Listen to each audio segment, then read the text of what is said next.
Very good morning my dear ones, welcome to humanities hive. हम एक chapter complete कर चुके हैं एंड ऑफ बाइपोलैरिटी। आज सेकंड चैप्टर करने जा रहे हैं कंटेम्प्रेरी सेंटर्स ऑफ पावर, जिसमें हम टॉपिक्स पढ़ेंगे European Union, association of South East Asian nations ASEAN, rise of China as an economic power and Japan and South Korea as emerging powers. ये 4 topics हम इसमें कवर करने जा रहे हैं। आज हम यूरोपियन यूनियन स्टार्ट करेंगे, 1 बाय 1 कोशिश करेंगे 4 डेज में 4 टॉपिक्स कवर कर ले। चलो, यूरोपियन यूनियन पढ़ने से पहले एक बार मैप पे नज़र डालेंगे। ओल्ड मेंबर्स, जब यूरोपियन यूनियन बना था तब उनकी मेंबर्स थे Finland, Sweden, Denmark, Netherland, Germany, Belgium, Luxembourg, UK, Ireland, France, Spain, Portugal, Italy और नीचे की साइड है आपका ग्रीस, राइट। और अगर न्यूली मेंबर्स की बात करें, Estonia, Latvia, Lithuania, Baltic states, Poland, चेक Republic, Slovakia, Hungary, Croatia, Slovenia, Romania and Bulgaria. Clear. चलो अब हम चैप्टर स्टार्ट करते हैं।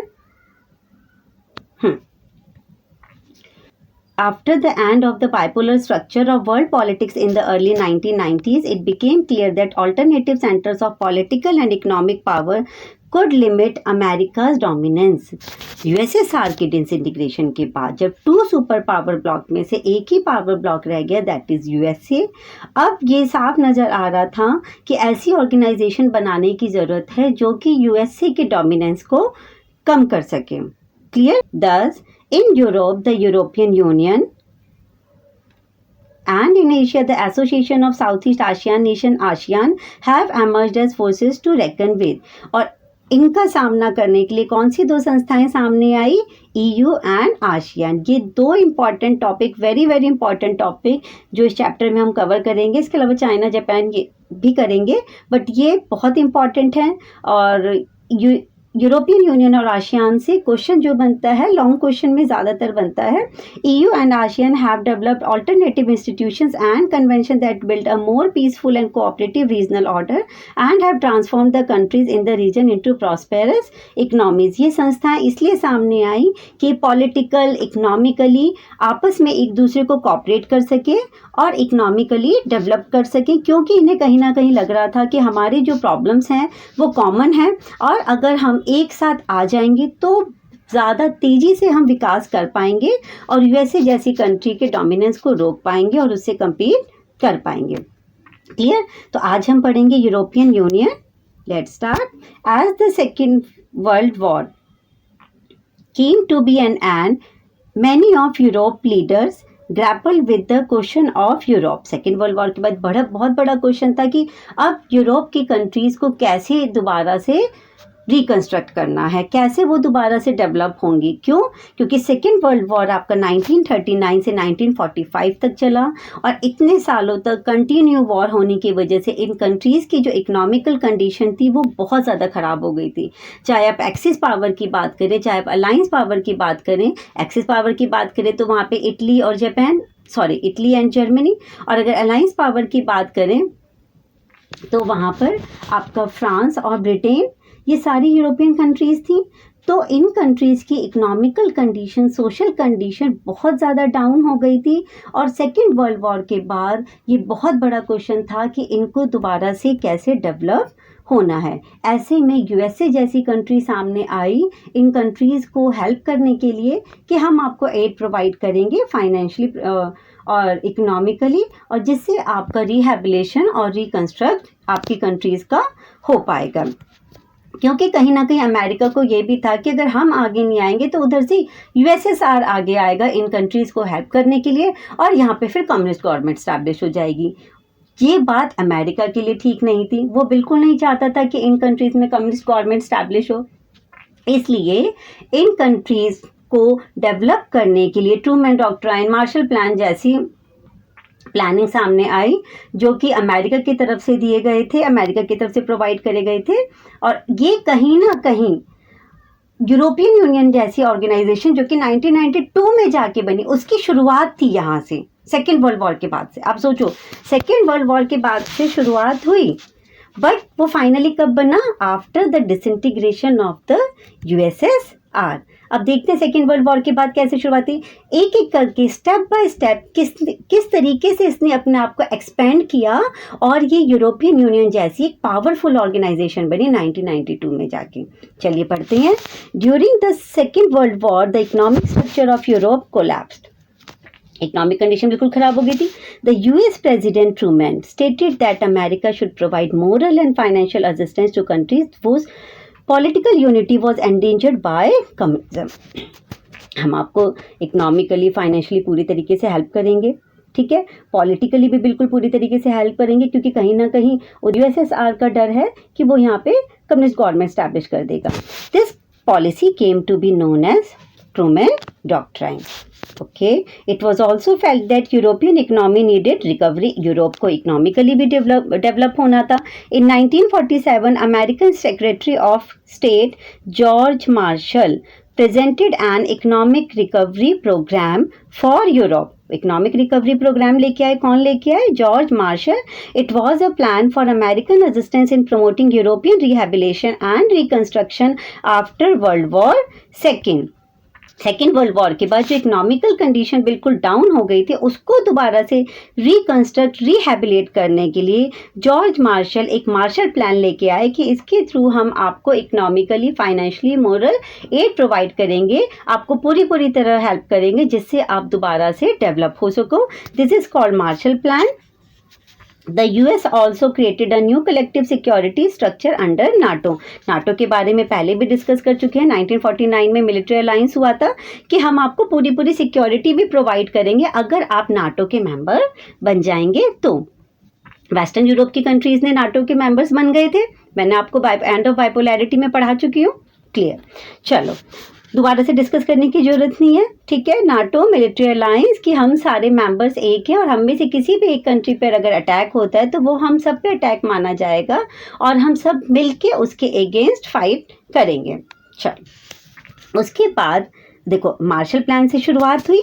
अब यूरोपियन यूनियन की एक तरह से आप कह लो यहाँ पे यूरोपियन यूनियन का जन्म हुआ 1948 में। अभी बना नहीं है पूरी तरीके से यूरोपियन यूनियन, वो तो पूरा 1992 में जाके मैच्योर हुआ, ठीक है।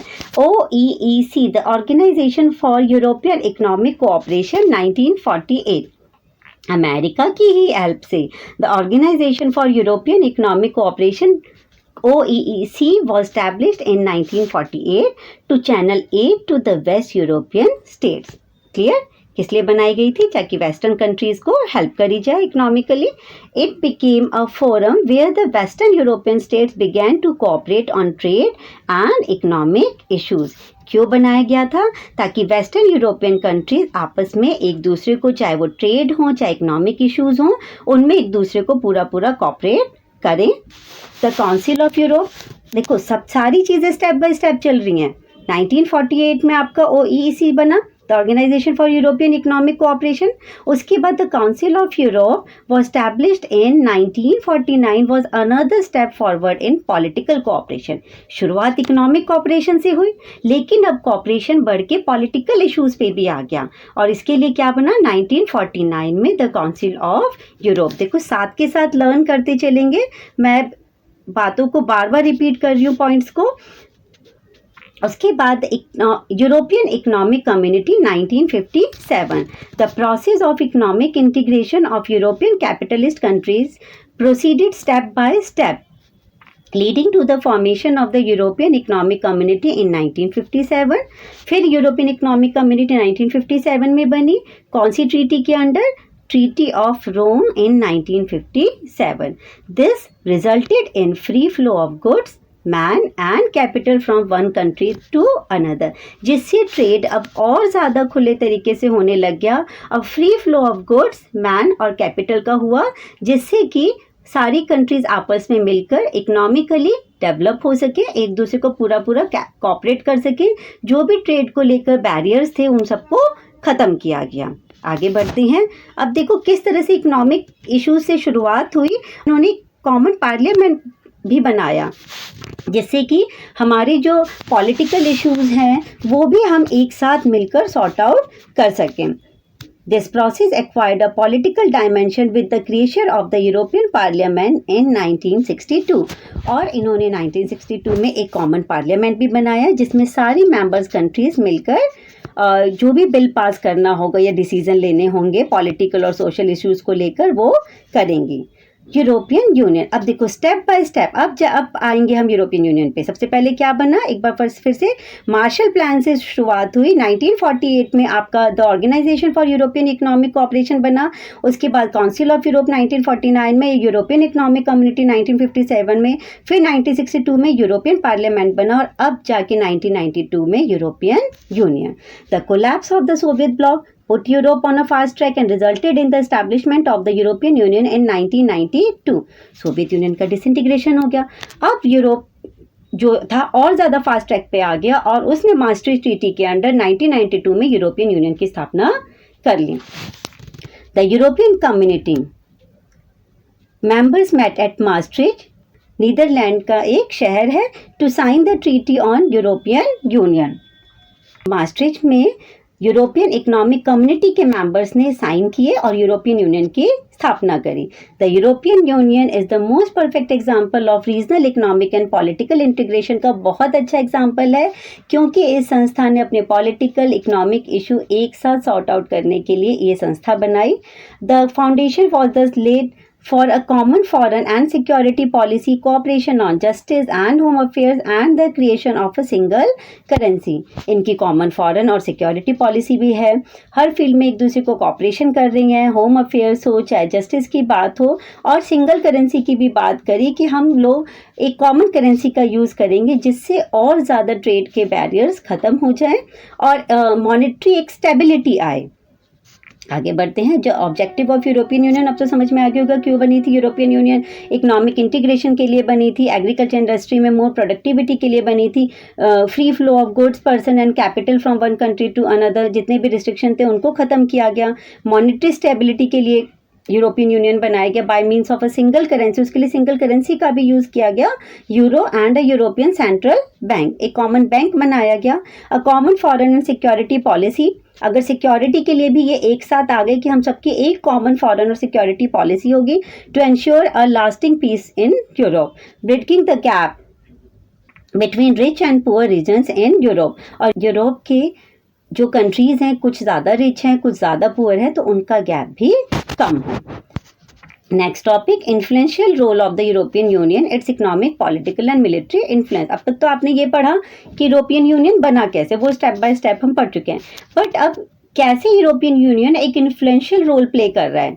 या तो एक कॉमन ऐसे क्वेश्चन आ जाएगा एग्जाम में कि influential role of the European Union, यह आएगा कि उसके इकोनॉमिक पॉलिटिकल मिलिट्री इन्फ्लुएंस को एक्सप्लेन करो। क्लियर, चलो अब हम वो डिस्कस करते हैं।